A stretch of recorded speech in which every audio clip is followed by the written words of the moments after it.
आप लोगों के बीच में आया हूं सिर्फ आपको ये याद दिलाने के लिए, जब राजस्थान की राजधानी में इस दोरू की धरती का, इस मारवाड़ का, इस अपनायत की भूमिका कोई लाल आता था और वो अपने आप को जब कभी कमजोर महसूस करता था, तो ये आपका भाई अपनी टीम के योद्धाओं के साथ उसकी मदद करने के लिए हर जगह पहुंचता था।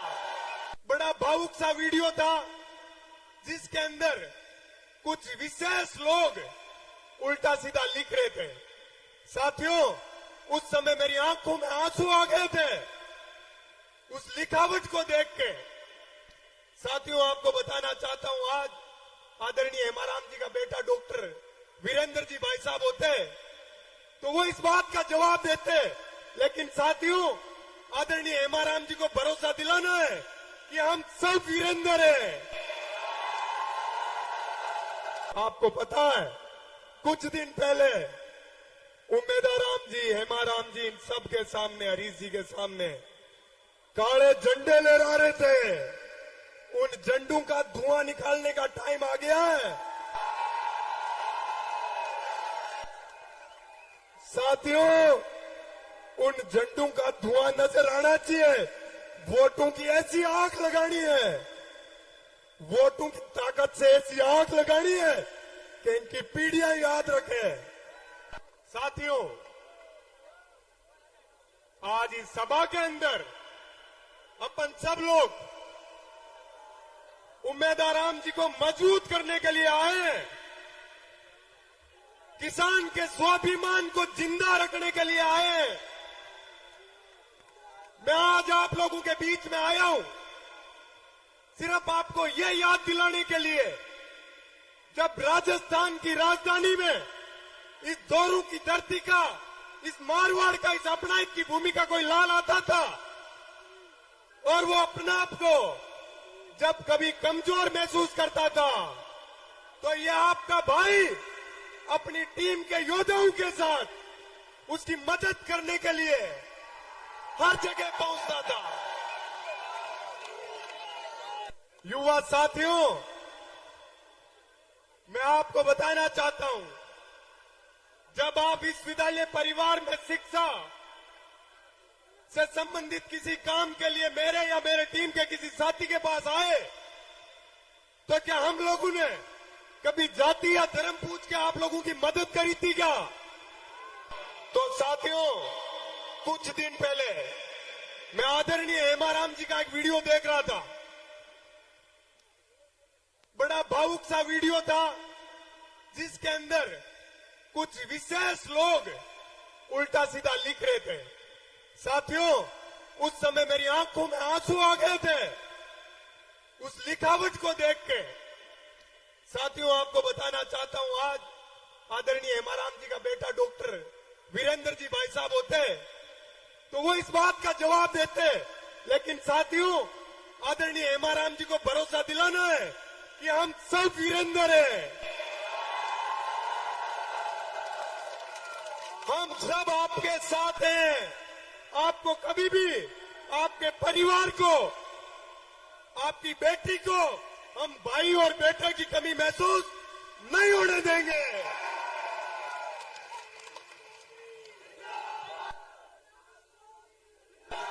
मेरे भाइयों, हेमाराम जी वो व्यक्ति है, जब मैं छात्र नेता था, संघर्ष कर रहा था, आदरणीय साहब मंत्री बने थे, मेरे घर आके मुझे आशीर्वाद दिया था, मेरे माता पिता को आशीर्वाद दिया था, भरोसा दिलाया था कि आपके बेटे के साथ कभी अन्याय होगा तो मैं मदद करूंगा।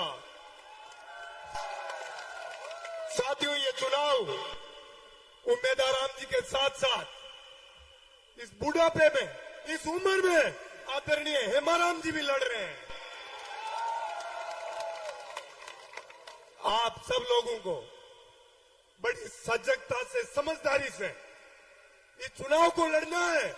लोग अपने को भटकाने के सैकड़ों प्रयास करेंगे। साथियों, मैं आपको बताना चाहता हूं देश की राजधानी के दुख और दर्द के बारे में।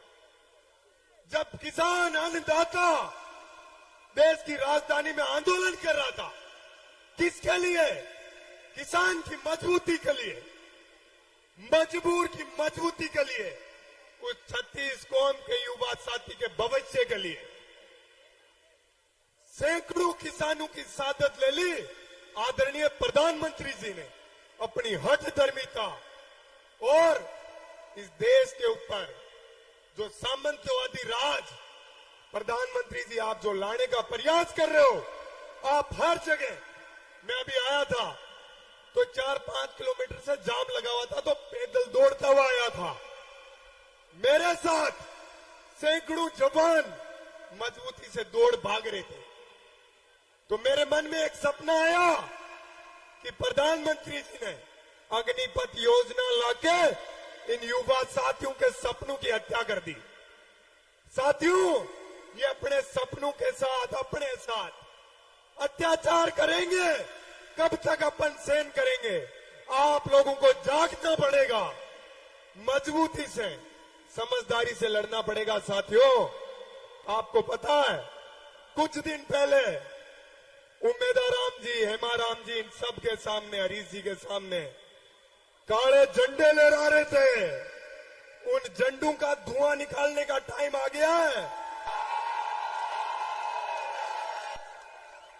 साथियों, उन झंडों का धुआं नजर आना चाहिए। वोटों की ऐसी आग लगानी है, वोटों की ताकत से ऐसी आग लगानी है कि इनकी पीढ़ियां याद रखें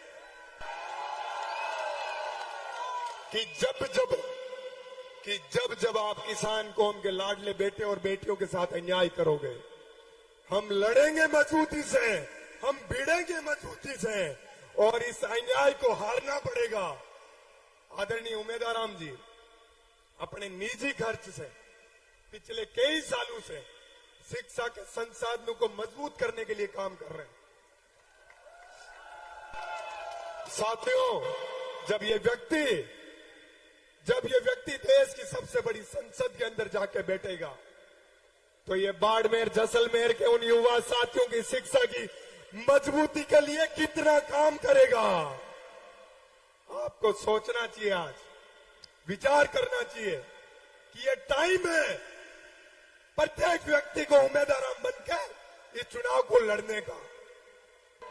आपको जीवन में, मेरी तो जीवन अभी शुरुआत हुई है। मैं जब राजस्थान विश्वविद्यालय का चुनाव लड़ रहा था, मेरे साथ भी जब अन्याय हुआ, बाड़मेर और जैसलमेर का मेरा मजबूत योद्धा युवा साथी हमेशा मेरे साथ रहा, इसीलिए मैं कभी हारा नहीं।